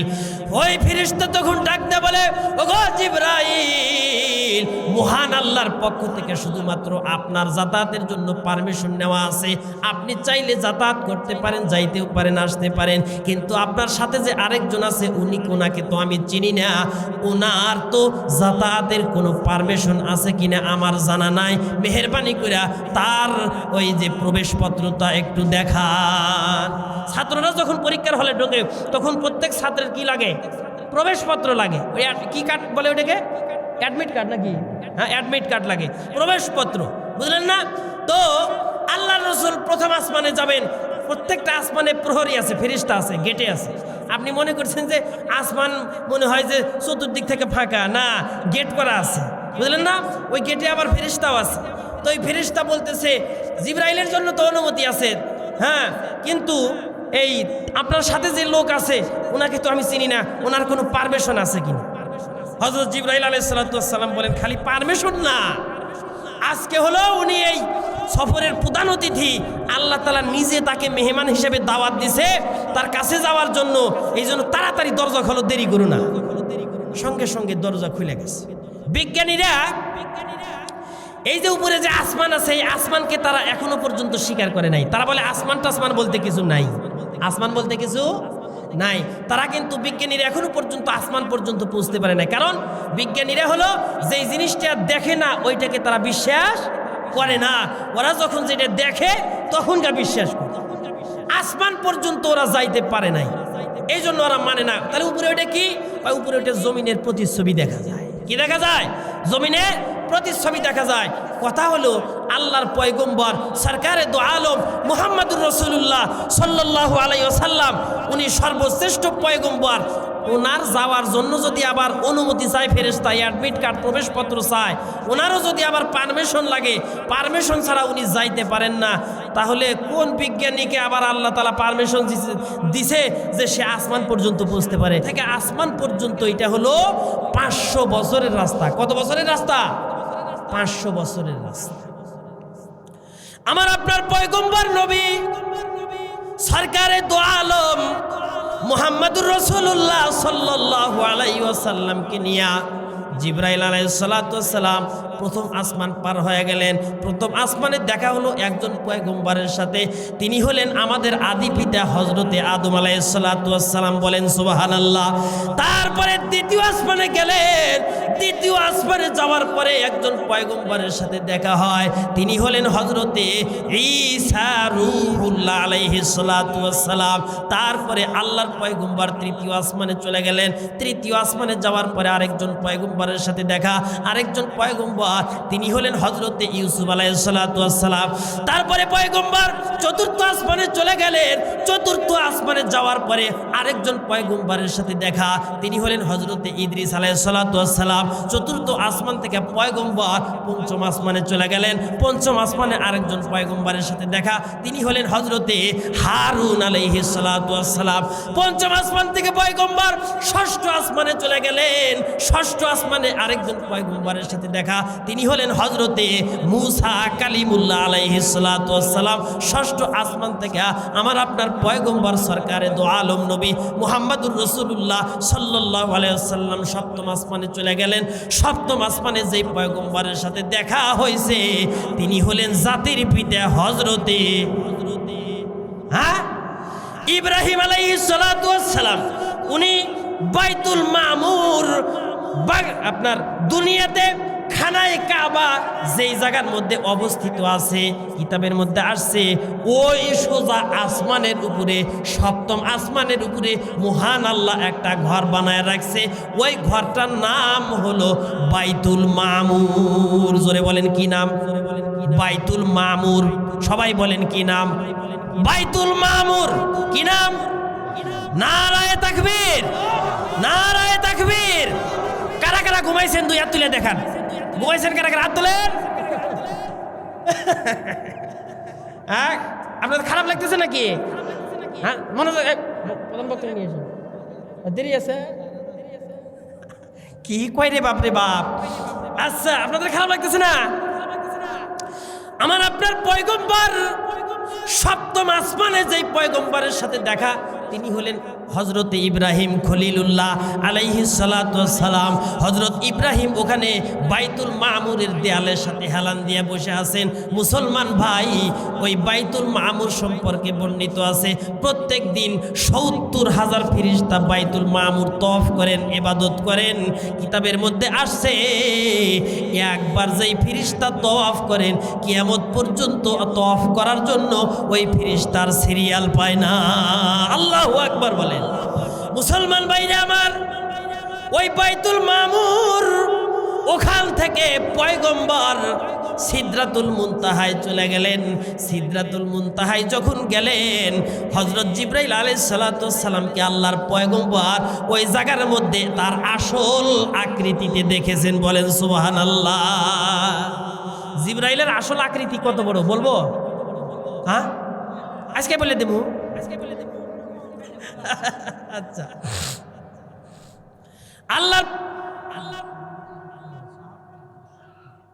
মসজিদ নিয়ে তো কইতেছি, নেই তো বাইতুল মামুর, এটা মসজিদ নিয়ে আসেন।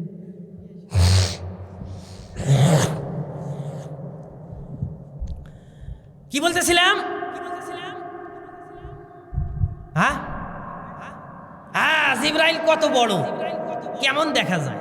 আল্লাহ রসুল বলেন, জিবরাইল আমি একটু আপনারে একদিন বলেন যে আমি একটু আপনার আসল আকৃতিতে দেখতে চাই, আপনার আসল আকৃতি যেটা ওইটা একটু কারণ আল্লাহ রসুলের কাছে আসতেন মানুষের আকৃতি ধরে, বিভিন্ন সময় বিভিন্ন সাহাবীর আকৃতি ধরে আসতেন, বেশিরভাগ সময় হযরতে তাহিয়াতুল কালবি রাদিয়াল্লাহু তাআলা আনহুর আকৃতি ধারণ করে আল্লাহ রসুলের কাছে আসতেন।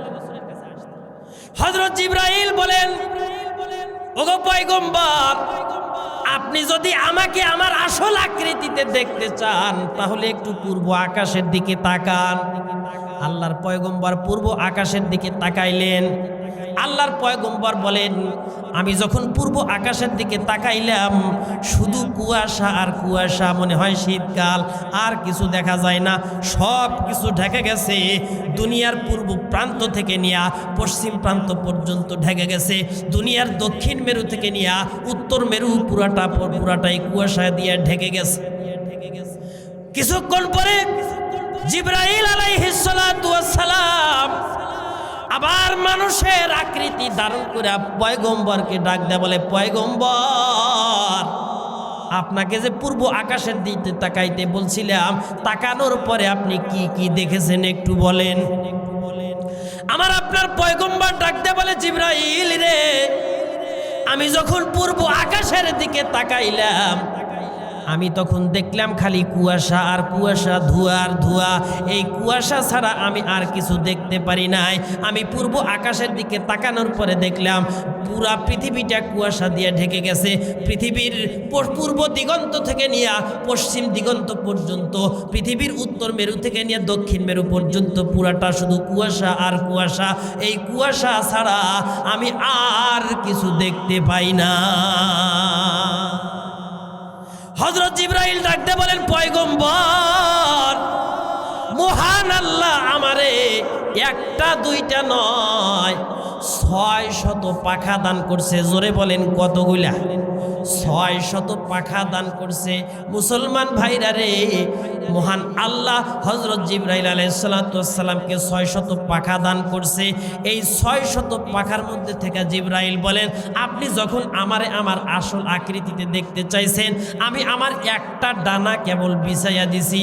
এক ডানা বিছাইয়া দেওয়ার পরে পুরা পৃথিবীটা, পৃথিবীর পূর্ব দিগন্ত থেকে নিয়ে পশ্চিম দিগন্ত পর্যন্ত, পৃথিবীর উত্তর মেরু থেকে নিয়ে দক্ষিণ মেরু পর্যন্ত পুরা পৃথিবী ঢেকে যায়।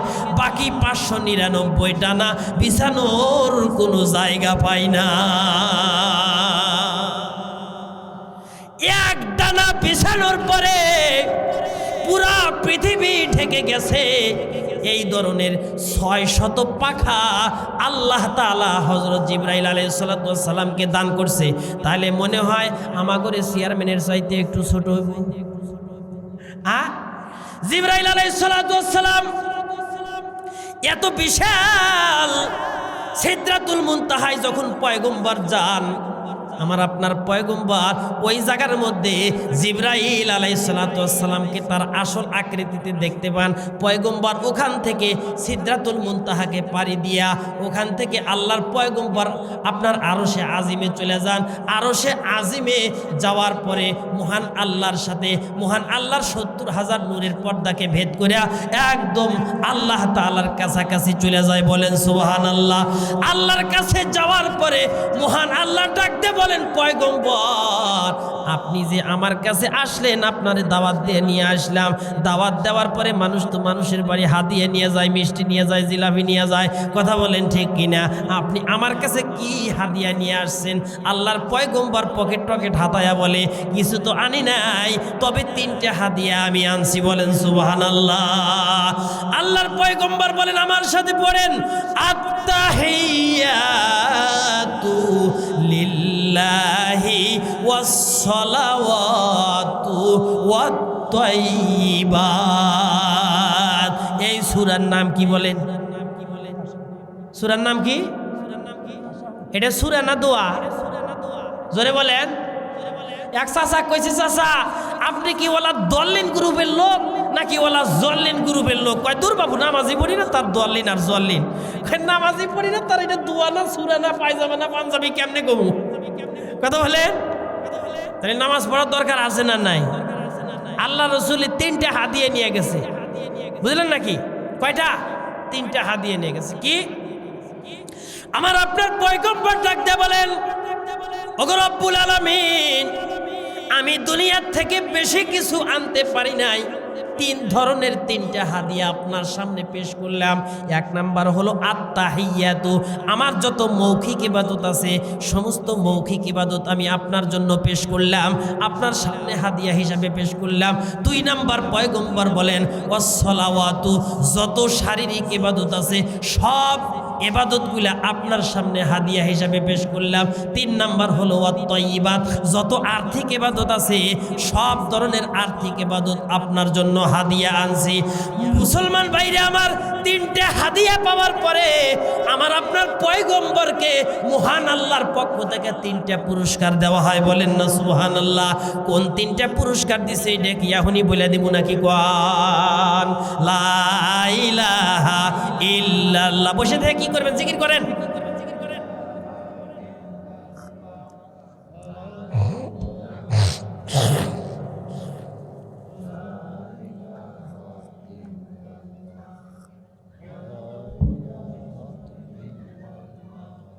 লা ইলাহা ইল্লাল্লাহ, লা ইলাহা ইল্লাল্লাহ। সরকারে দু আলম নবী বলেন, ওগো আল্লাহ, আমি মাত্র তিনটা হাদিয়া আপনার জন্য আনছি। মহান আল্লাহ বলেন, পয়গম্বর, তিনটা হাদিয়া আপনি আমার জন্য এনেছেন, এই জন্য আমি আল্লাহর পক্ষ থেকে আপনার জন্য তিনটা পুরস্কার ঘোষণা দিলাম। বলেন সুবহানাল্লাহ। কয়টা পুরস্কার? তিনটা পুরস্কার। মুসলমান ভাইরা আমার, কি পুরস্কার আল্লাহ তাআলা এই উম্মতকে দিয়েছেন এইটা কি শোনার দরকার আছে না নাই? মুসলমান ভাইরা আমার, এইটা কি ফিরি ফিরি কমু নাকি? এইটা কিন্তু এমনি এমনি বলা যাইব না। মুসলমান ভাই কিছুক্ষণ অপেক্ষা করা লাগবে, তারপরে বলে দেব। মুসলমান ভাই, আল্লাহ তাআলা এই মেরাজের রাত্রিতে আমার আপনার পয়গম্বরকে ডেকে নিয়ে একটা জিনিস, আপনার একটা দায়িত্ব দিয়েছেন, সেটা হলো 5 ওয়াক্ত নামাজ। জোরে বলেন, কয় ওয়াক্ত? 5 ওয়াক্ত। প্রথমে দিয়েছিলেন 50 ওয়াক্ত। মুসার সাথে পরামর্শ করে পয়গম্বর 45 ওয়াক্ত কমাইয়া 5 ওয়াক্তে আনছে। কিন্তু রব্বুল আলামিন ঘোষণা দিয়েছে, পয়গম্বর রে, দুনিয়ার মানুষদেরকে জানায়া দেন, আমি আল্লাহ প্রথমে 50 ওয়াক্ত নামাজ উম্মতের জন্য ফরজ করেছিলাম, কিন্তু আপনার অনুরোধে 45 ওয়াক্ত কমাইয়া দিয়া আমি আল্লাহ 5 ওয়াক্ত নির্ধারিত করে রাখলাম।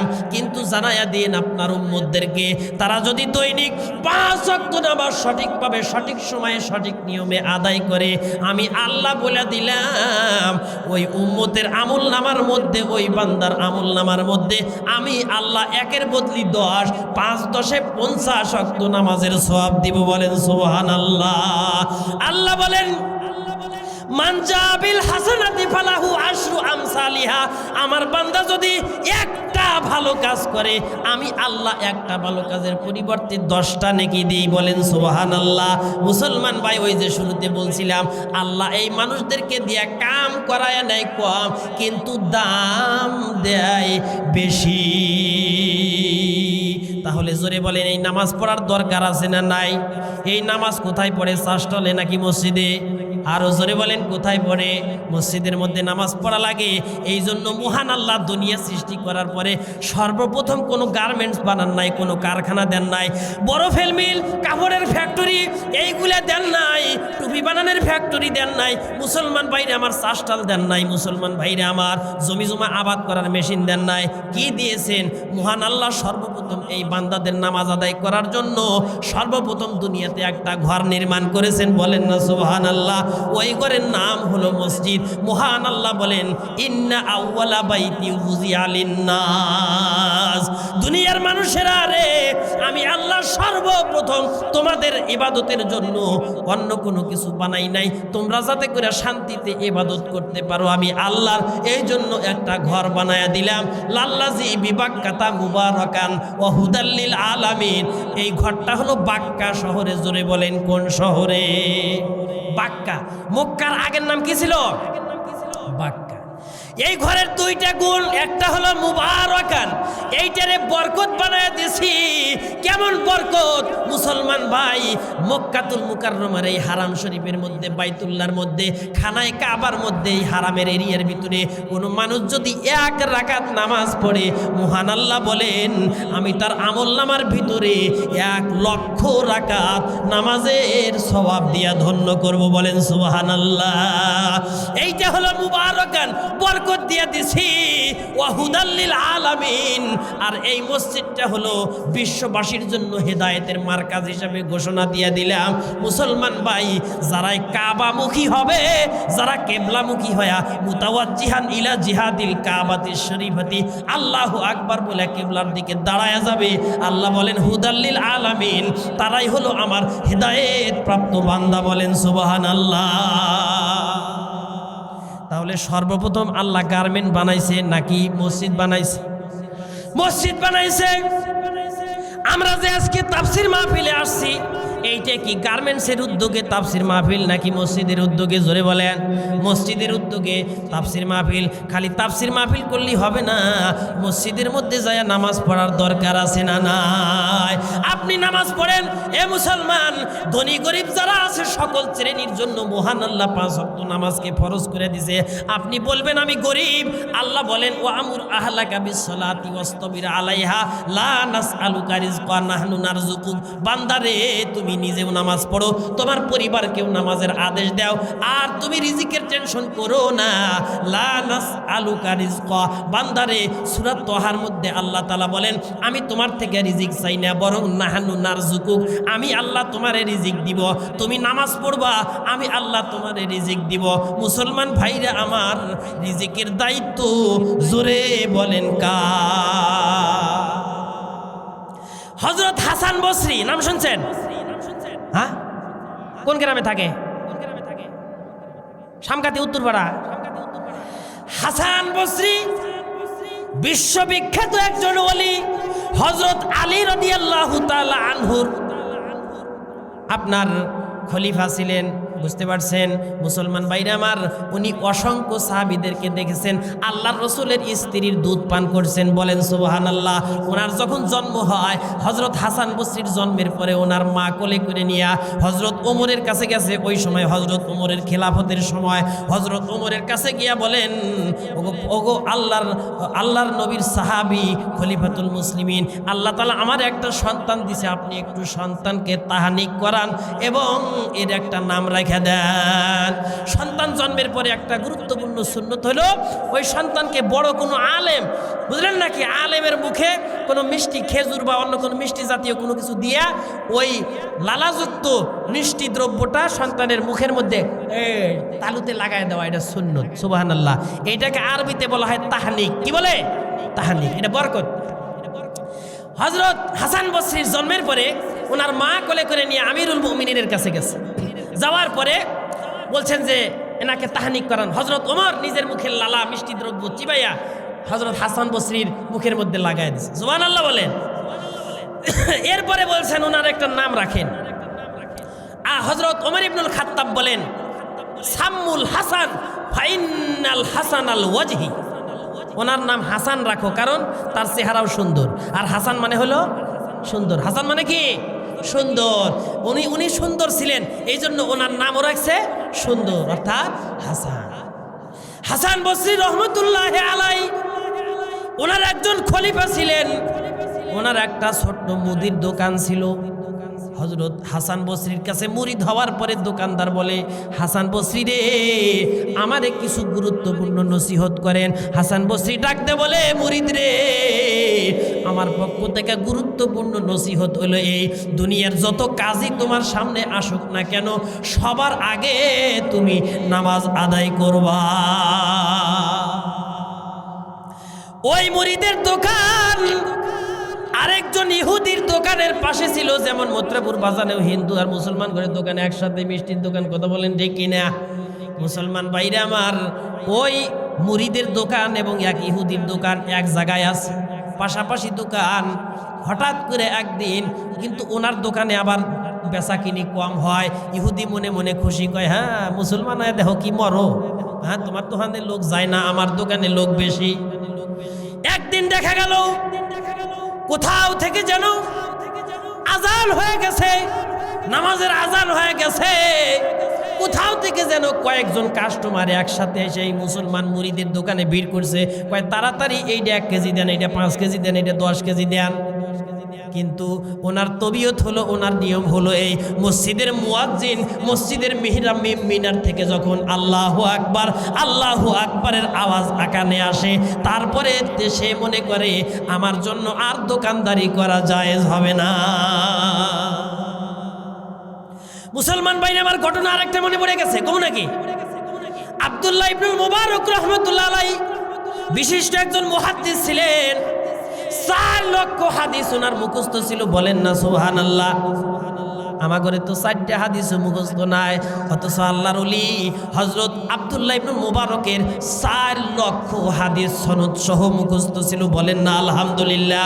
এই আব্দুল্লাহ ইবনুল মুবারক যখন মৃত্যুবরণ করেন, ওনার মৃত্যুবরণ করার পরে ওনার সমসাময়িক আরেকজন আল্লাহর ওলি ওনাকে স্বপ্নে দেখা জিজ্ঞাসা করছে, আব্দুল্লাহ রে, মহান আল্লাহ আপনার সাথে কেমন ব্যবহার করেছে? হযরত আব্দুল্লাহ ইবনুল মুবারক ডাক দেয়া বলে, ও ভাই, মহান আল্লাহ তো আমার সাথে অনেক ভালো ব্যবহার করেছে, তবে আমার বাড়ির পাশে একটা কামার মৃত্যুবরণ করেছে, আমার বাড়ির সাথে একজন কামারের বাড়ি আছে, ওই কামার মরার পরে মহান আল্লাহ ওই কামারকে যেই জান্নাতটা দিছে, ওই জান্নাতের মর্যাদা আমার জান্নাতের চাইতেও অনেক বেশি, বলেন সুবহানাল্লাহ। আব্দুল্লাহ ইবনুল মুবারক এত বড় একজন মুহাদ্দিস, এত বড় একজন আল্লাহর ওলি, অথচ তার জান্নাতের চাইতে একজন কামারকে মহান আল্লাহ উন্নত মানের জান্নাত দান করছে। এই স্বপ্ন দেখার পরে ওই লোকের ঘুম ভাঙ্গা যাওয়ার পরে সকালবেলায় চলে গেছে, ওই কামারের বাড়িতে চলে গেছে। কামারের বাড়িতে যায় ডাক দে বলে, কামারের স্ত্রী রে, বের হয়ে আসেন, আপনার সাথে কিছু গুরুত্বপূর্ণ কথা আছে। কি কথা বলেন? ওই ডাক দে বলে, কামারের স্ত্রী, আপনার স্বামী এমন কি আমল করত, একটু মেহেরবানি করে আমারে বলেন। তার গুরুত্বপূর্ণ গোপন গোপন কি আমল ছিল, কারণ ঘরের স্ত্রী তো সব কিছু জানে, আপনি একটু আমারে বলেন কি কি আমল আপনার স্বামী করত। কামারের স্ত্রী ডাকতে বলে, ভাই, আমার স্বামী তো একজন কামার, আমার স্বামী সারাদিন লোহা পিটানোর কাজ করত, তেমন কোনো গুরুত্বপূর্ণ আমল করতে তো আমি দেখি নাই, আমার চোখে তো তার কোনো গুরুত্বপূর্ণ আমল ধরা পড়ে নাই। তখন কামারের স্ত্রী ডাকতে বলে, ভাই, মাত্র 2টা কাজ আমার কাছে তার গুরুত্বপূর্ণ মনে হয়েছে, আমি তার 2টা কাজকে গুরুত্বপূর্ণ মনে করি। উনি 2টা ছোট ছোট আমল করতেন। একটা হলো এই, আমার বাড়ির পাশে একজন বড় মুহাদ্দিসের বাড়ি আছে, ওনার নাম হলো আব্দুল্লাহ ইবনুল মুবারক। আব্দুল্লাহ ইবনুল মুবারককে মহান আল্লাহ যেমন ইলম দান করছে, ওই রকম সম্পদও দান করছে। এখন আব্দুল্লাহ ইবনুল মুবারকের বিল্ডিং এর দিকে তাকাইতো, তখন দেখতে পাইতো আব্দুল্লাহ বিল্ডিং এর ছাদে দাঁড়াইয়া দাঁড়াইয়া তাহাজ্জুদের নামাজ পড়তেছে আর জোরে জোরে আল্লাহর কোরআনের তেলাওয়াত করতেছে, বলেন না আল্লাহু আকবার। এই দৃশ্য যখন আমার স্বামী দেখতো, আফসোস করে বলতো, আল্লাহ, তুমি আমারে গরিব বানাইছো, তাই সংসার চালানোর জন্য সারাদিন আমারে পরিশ্রম করা লাগে। ওগো আল্লাহ, আর আব্দুল্লাহ ইবনুল মুবারককে তুমি ইলমও দিছো, সম্পদও দিছো। আমি যদি গরিব না হইতাম, আমার যদি সারাদিন পরিশ্রম না করা লাগতো, সারাদিন পরিশ্রম করে আমি শ্রান্ত ক্লান্ত হয়ে যাই রে আল্লাহ। ওগো আল্লাহ, তুমি যদি আমারে সম্পদ না দিতা, তুমি যদি আমারে সম্পদ দান করতা, আমিও আব্দুল্লাহ ইবনুল মুবারকের মতো দাঁড়াইয়া দাঁড়াইয়া নামাজ পড়তে পারতাম। মুসলমান ভাইরা আমার, কামারের স্ত্রী বলেন, আব্দুল্লাহ ইবনুল মুবারকের ইবাদত দেখে আমার স্বামী আফসোস করত। ও মুসলমান, আগের জামানার মানুষের আরেকজনের ইবাদত দেখে আফসোস করছে, আর আজকে আমরা মানুষের দুনিয়া দেখে আফসোস করি। কথা বলেন ঠিক কিনা? কেরে, আমার এই বাড়ির কাছে থাকে, ও 13 বিঘা জমির মালিক, আর আমি এখনো পর্যন্ত 7 বিঘা, আরো 6 বিঘা করা লাগবে। কথা বলেন ঠিক কিনা? ও একটা বাড়ি করছে, 2টা বাড়ি করছে, আমি এখনো পর্যন্ত একটা বিল্ডিং বাড়ি বানাইতে পারলাম না। আজকে আমরা দুনিয়া দেখে আফসোস করি। আর আগের জামানার মানুষেরা মানুষের ইবাদত দেখে আফসোস করত। সেই 100 টাকার নামাজ পড়ে, হায় রে আফসোস আমি পড়তে পারি না। সেই 100 টাকা দান করে, আফসোস আমি করতে পারি না। সে এত ভালো কাজ করে, আফসোস আমি করতে পারি না। আগের জামানার মানুষেরা তারা কি করত? ইবাদত দেখে আফসোস করত। আর আমরা দুনিয়া দেখে আফসোস করি। কামারের স্ত্রী ডাক দে বলে, ভাই, কামারের স্ত্রী ডাক দে বলে, ভাই, আমার স্বামী আব্দুল্লাহ ইবনুল মুবারকের ইবাদত দেখে আফসোস করত। মুসলমান ভাইরা আমার, কামারের স্ত্রী ডাক দে বলে, ভাইজান, আমার স্বামী আরো একটা কাজ করত। আমার স্বামীর জীবনে আরো ছোট্ট একটা আমল আমি দেখতে পেয়েছি। তা হলো এই, আমার স্বামীকে আমি দেখতে পাইতাম উনি তো সারাদিন লোহা পিটানোর কাজ করত।